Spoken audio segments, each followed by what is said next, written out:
मी कुमारी भक्ती नागेश परब इयत्ता 8वी शिक्षक असून माझ्या प्रशालेचे नाव प्रगत विद्या मंदिर रामगड तालुका मालवण जिल्हा सिंधुदुर्ग। माझ्या वक्तृत्वाचा विषय आहे 14 रताळ्याचा सत्याग्रह एक परिवर्तनात्मक घटना। तू निघालास तेव्हा काळ खाचं राज्य होतं, तू निघालास तेव्हा काळ खाचं राज्य होतं। सूर्य फुलांनी पाठी फिरविली होती, मला वाटेने जायचे नाकारलेस तेव्हा। खाचं खऱ्याने तुझे स्वागत केले, तू झालास परिस्थितीवर स्वार, तू झालास परिस्थितीवर स्वार आणि घडविलास नवा इतिहास। तू झालास मूक समाजाचा नायक आणि जागा केलास उभा बहिष्कृत भारत। ही कविता आपल्याला डॉक्टर बाबासाहेब आंबेडकरांनी केलेल्या 14 रताळ्याचा सत्याग्रह आठवून देते। तो फक्त सत्याग्रह नव्हे तर एक संघर्ष होता। अशा थोर व्यक्तिमत्वाचा आपण थोडक्यात परिचय करून घेऊ। डॉक्टर बाबासाहेब आंबेडकरांचा जन्म 14 एप्रिल 1891 रोजी मध्य प्रदेशातील मऊ या गावी झाला। त्यांचे कुटुंब फार गरिबीचे होते। डॉक्टर बाबासाहेब आंबेडकर हे ज्ञानाचे मूर्ती होते, म्हणूनच 14 एप्रिल हा दिवस आपण ज्ञान दिन म्हणूनही साजरा करतो। डॉक्टर बाबासाहेब आंबेडकर यांना अनेक प्रकारचे पुरस्कार मिळाले। डॉक्टर बाबासाहेब आंबेडकर हे सुभेदार रामजी मालोजी सकपाल यांचे सुपुत्र होते। बाबासाहेबांचे वडील ब्रिटिश सैन्यात सुभेदार होते। ते संत कबीरांचे अनुयायी होते आणि सुशिक्षित होते। अशा या थोर व्यक्तिमत्वाचे पुढे जन्मलेले थोर व्यक्तिमत्व जे दीनदलित, दुबळ्या आणि अस्पृश्य अशा समाजासाठी लढत राहिले। नुसते लढले नाही तर ते समाजाला न्याय आणि हक्क सुद्धा मिळवून दिला। याचे मूर्तिमंत उदाहरण म्हणजे 14 रताळ्याचा सत्याग्रह। आता थोडे 14 रताळ्याच्या सत्याग्रहाबद्दल बोलू। महाड येथील 14 रताळ्याच्या सत्याग्रहाचे कारण म्हणजे सार्वजनिक तळ्याचे पाणी अस्पृश्यांना पिण्यास मिळत नव्हते, म्हणून डॉक्टर बाबासाहेब आंबेडकरांनी 20 मार्च 1927 रोजी महाड येथे सत्याग्रह केला, जेणेकरून सर्वांना समान हक्काने पाणी मिळू शकेल। हा सत्याग्रह सामाजिक न्यायासाठी आणि समानतेसाठी लढलेल्या चळवळीचा एक महत्त्वाचा भाग होता।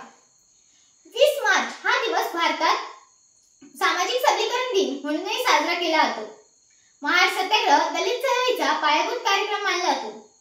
डॉक्टर बाबासाहेब आंबेडकर बोलले की 14 रताळ्याचे पाणी प्यायल्याने तुम्ही आम्ही अमर होऊ अशातला भाग नाही।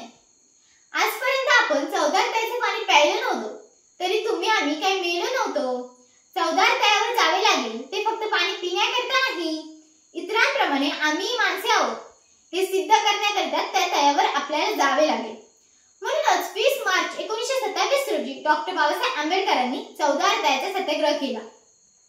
या संपूर्ण सत्याग्रहाचे नेतृत्व डॉक्टर बाबासाहेब आंबेडकरांनी केले। या सत्याग्रहाने अस्पृश्यतेच्या विरोधात एक महत्त्वपूर्ण पाऊल उचलले। या सत्याग्रहाने अस्पृश्यांना पाणी पिण्याचा हक्क मिळवून दिला। या सत्याग्रहाने सामाजिक न्यायासाठी लोकांना एकत्र येऊन लढण्याची प्रेरणा दिली। सार्वजनिक ठिकाणं, पाणवठे आणि 14 तळ अस्पृश्यांसाठी खुलं करण्यात यावं यासाठी झालेल्या सत्याग्रहात समाजातील नेते मंडळी सहभागी झाली होती। या ऐतिहासिक सत्याग्रहात 3000हून अधिक लोक सहभागी झाल्याची सरकार दप्तरी नोंद आहे। महाडच्या 14 रताळ्याच्या सत्याग्रहात डॉक्टर बाबासाहेब आंबेडकरांनी अस्पृश्यांना सार्वजनिक तळ्याचे पाणी पिण्याचा हक्क मिळवून देण्यासाठी केला होता, ज्यामुळे त्यांना आणि इतर शोषित वंचित लोकांना त्याचा फायदा झाला। तसेच समाजात समानता आणि सामाजिक न्याय प्रस्थापित होण्यास देखील मदत झाली। जाता एकच बोलते, तू फुंकलेसरन शिंगागात ज्ञानाच्या बळावर, तू फुंकलेसरन शिंगागात ज्ञानाच्या बळावर, तू तोडल्यास गुलामांच्या पायातल्या बेड्या आणि केले सोबे 14 रताळ्याच्या काठावर। युद्धात जवानांना उभे करावे तसे तुझे शब्द जसे की महाकाव्याच्या पायाजवळ गळून पडावे, तुझे शब्द जसे की महाकाव्याच्या पायाजवळ गळून पडावी, तो संघर्षासाठी काठ्यांच्या संगणी व्हावे, तो दरकाईने हादरला आकाश, दजमळली पृथ्वी आणि बघता बघता 14 रताळ्याला आग लागली। आज 98 वर्षांनी अनुभवतोय, आज 98 वर्षांनी अनुभवते। सूर्य फुलाचा ध्यास घेत आहेत, बिगुल प्रतीक्षा करते। 14 रताळ्याचे पाणी ते आता थंड झालंय, ते आता थंड झालंय। धन्यवाद।